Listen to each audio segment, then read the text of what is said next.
Diane Calloway is 29 years old, and at 5 in the morning on the 4th of July, she is backing her father's 1966 Ford Mustang out of the driveway in Modesto, California. Ivy green metallic, 289 cubic inches, 105,000 miles, and a cracked passenger window she has never fixed. Her daughter Emma is inside the house, asleep, 2 years old. Walt Calloway bought the Mustang new at a Fresno dealership in 1966 and drove it to work every day until his heart stopped in 1969 at 62.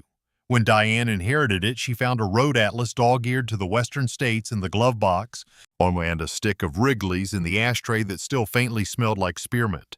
She did not sell it, as her husband suggested. She kept it running. She takes Highway 99 south through the flat dark of the San Joaquin Valley, the Mustang's 289 settling into a steady highway note, the sound of controlled intention. The farms on either side give themselves away only by smell. Alfalfa, irrigation water, turned soil. She passes Fresno at 6 and the sky ahead begins to go pale. Bakersfield arrives hot even at 7 in the morning, the refineries flaring orange against the whitening sky. She stops at a Gulf station on Union Avenue. A teenage attendant wipes the windshield without being asked, and she pays and leaves before he can ask where she is going. The Tejon Pass section of I-5 is 6% grade, and the Mustang's carburetor works the thin air harder than it wants to, the engine notes straining on the climb. Then the crest, and Los Angeles spreads below in the morning haze, gray and enormous, and she counts what she has left behind and stops at 1. She moves through the Los Angeles basin before rush hour. The freeways open the way they almost never are. The city pale and accidental in the early light. She takes the interchange onto I-10 East and watches Los Angeles disappear in the rear view without ceremony. The temperature gauge on the dash reads just below midpoint as she clears San Bernardino, then climbs one notch and holds. The 289 was built for sustained highway load. Her father put a larger radiator in it in 1968, and she has never once had cause to pull over for heat. The Colorado desert is 120 miles of rock and sand and Joshua trees. Temperature at noon touching 104. She stops at a rest area near Desert Center and lets the Mustang drink a quart of water from the radiator, same as it always does in heat like this. Blythe, California is the last town before Arizona takes the map, and she eats a grilled cheese at a lunch counter on Hobson Way under a ceiling fan while a newscast plays on a television nobody watches. The waitress calls her honey and refills her coffee twice, and Diane sits with that small kindness longer than she means to. The bridge over the Colorado River is narrow 2-lane, the water below brown and slow, and when the Mustang's rear wheels clear the far end, she is in Arizona, redder earth, wider shoulders, and a different quality of sky. She has been driving 9 hours. She has 3,420 miles ahead of her. Phoenix in 1971 is a desert city still deciding what it wants to become, and she passes through it in the early evening, the air carrying mesquite and car exhaust, the sun going red behind the White Tank Mountains. She checks into a Holiday Inn on Van Buren Street, calls home from the room phone, and learns that Emma had a good day and ate all her dinner. She hangs up and sits on the edge of the bed without moving. She leaves before 6, the desert still cool enough to smell of something other than heat. The Mustang running loose and willing in the lower temperatures. East of Phoenix, the land is saguaro country, the giant cacti standing 30 feet high along the highway, arms raised, witnesses to everything that passes. 40 miles east of Tucson, on a stretch of desert highway that runs unbroken to every horizon, she pulls onto the shoulder and turns off the engine for no reason she can name. There is wind and the tick of the cooling engine and a hawk somewhere above, and for the first time in 2 years, she is in a quiet that belongs entirely to her. Before we follow Diane any further, if this is the kind of story you've been looking for, subscribe to the channel. Every video here is built around a real car, a real road, and a life that changed somewhere on the asphalt. No filler. If that matters to you, the subscribe button is how you tell us. And leave a comment if you've ever driven a desert highway alone. What was the sound that stayed with you after you cut the engine? Now, back to Diane and the Mustang. Tucson is older and quieter than Phoenix, more settled into the desert floor, and she stops only for fuel at a standard station on South 6th. The attendant notices the California plates and asks if she's lost. She says no. Oh, and he looks at the Mustang with the expression that always answers the question of where she is going. East of Tucson, the Sonoran Desert opens into something that does not feel like the United States. Dry arroyos cutting the flats, mountains on the horizon that look painted on, the road drawn to infinity. The Mustang runs the elevation changes without complaint, the 289 pulling cleanly at 4,000 feet. El Paso arrives against the Franklin Mountains in the late afternoon, the city pressed between rock and river, Ciudad Juarez readable on the far bank. She takes a room at a motor lodge on Montana Avenue for $5.80. And sleeps 12 hours, the first unbroken sleep she has had since Emma was born. West Texas is 310 miles of flat land, and she runs it in one push, the speedometer holding at 70. The road so straight and empty that the highway shimmer at noon begins to feel like something addressing her. She passes Van Horn and Fort Stockton and Ozona without stopping. The AM radio finds and loses stations in a rhythm like breathing. Carole King clear for 40 miles, then gone. A preacher out of Midland for 30 miles before fading. She finds a San Angelo station playing Buddy Holly and Patsy Cline and sings along to both of them, alone in the car. She windows down. San Antonio is the first city that smells like the South. Live oaks, heavy humid air. And she spends an afternoon at the Riverwalk buying a postcard of the Alamo from a shop on Commerce Street to send to Emma. Emma cannot read. That is not the point. Houston in 1971 is expanding so fast the gas station maps are already wrong, and she navigates I-10 by signage through the elevated sections. The refineries on the eastern edge sending flares up into the overcast.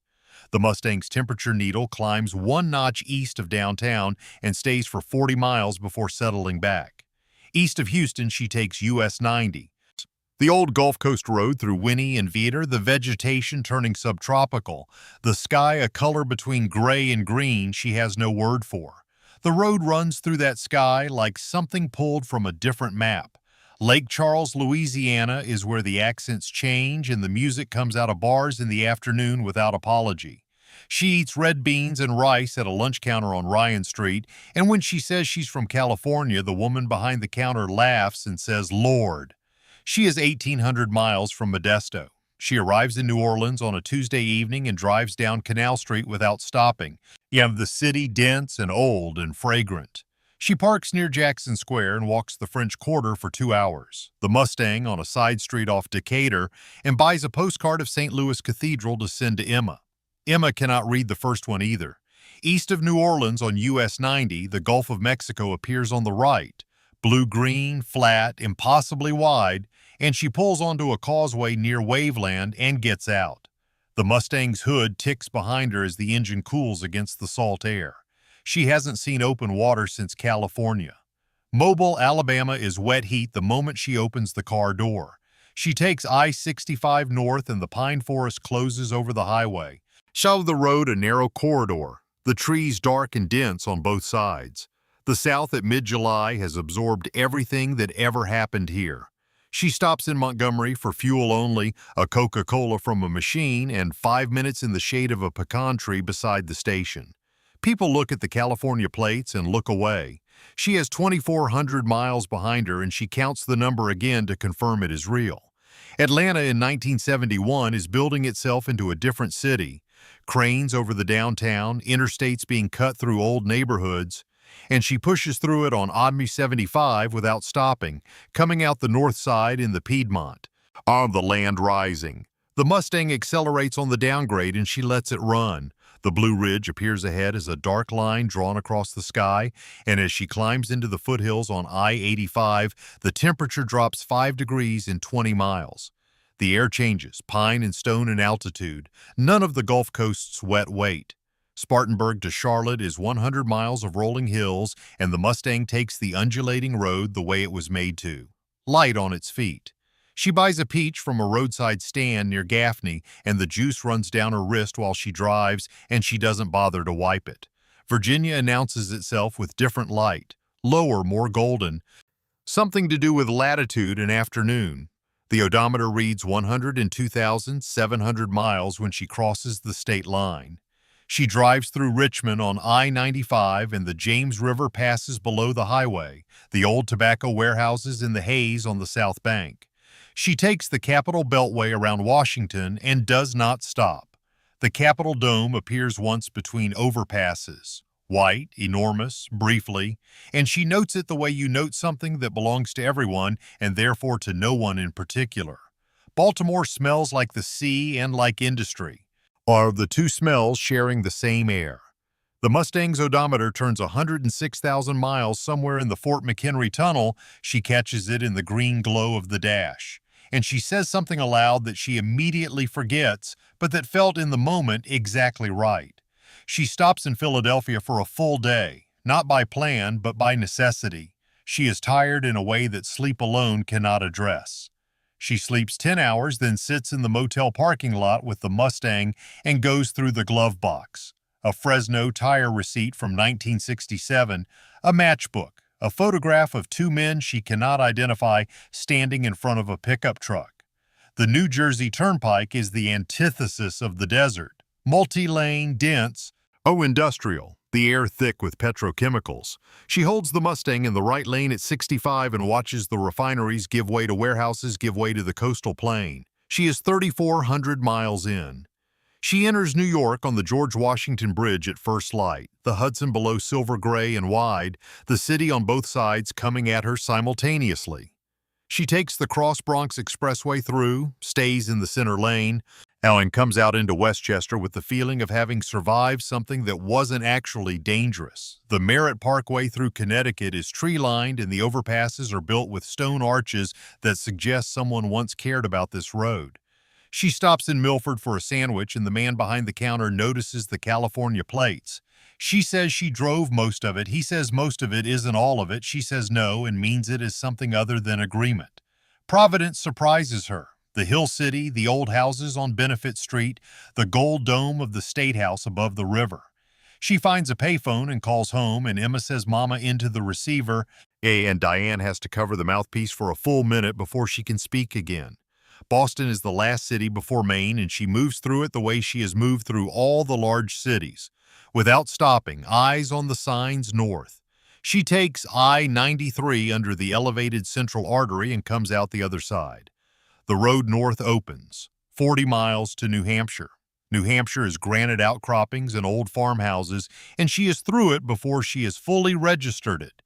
The air sharper and cooler than anything since the Sierras. The Mustang has been running for 12 days and 3,760 miles without a single fault. That kind of reliability feels like loyalty. The sign reads Maine, the way life should be, weathered and slightly crooked, and she pulls onto the shoulder and sits with the engine idling for a full minute. She has driven 3,780 miles, 20 remain. The engine idles with its small block clatter, the valve train clicking, her father's engine running through it all. She takes US. Won the last 20 miles instead of the interstate. She doesn't want the interstate anymore.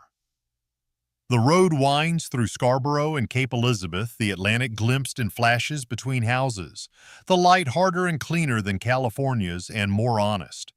Portland, Maine sits on a peninsula in Casco Bay, and she enters it on Congress Street, old brick buildings, the harbor visible at the far end. She parks in the old port lot, a dime in the meter. She turns the engine off. The Mustang goes quiet for the first time in 14 days. She sits in the Mustang for 45 minutes after she parks. Not because she cannot get out, because she needs to understand what she has done before it becomes a thing that happened rather than a thing that is still happening. The vinyl seat smells of 14 days of summer and highway. A seagull lands on the hood and leaves without comment. She walks to Commercial Street in the harbor, Casco Bay, gray-green with a small chop, the smell of lobster traps and diesel and salt. She stands there for a long time. She is not thinking about home, which means she is thinking about home the only way that matters, as a choice, not a given. It was not the miles. She had believed the miles would say something by their size alone. It was the driving, the specific act of managing a machine through unknown country alone, on her own judgment, trusting her hands and her father's engine through all of it. She had done this for 14 days and had not once been wrong about anything that mattered. There is a payphone at the corner of Commercial and Maple. And she puts in a dime, and her husband answers, and she says, "I'm in Maine." He says, "I know." She says, "I'm coming home tomorrow." He says, "Okay then." Emma's been asking about Mama's green car. Diane looks back at the parking lot.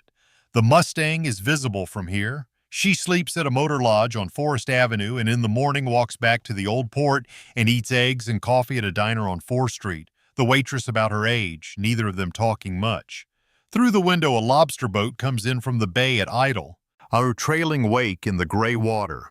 She pulls out the next morning heading south on East 95 and the Mustang settles into the rhythm it has held for 2 weeks. The 289 at cruise, the wheel light in her hands. The atlas is open on the passenger seat. She does not consult it. She knows the way home. The 1966 Mustang stayed in the Calloway family for 32 years after that summer.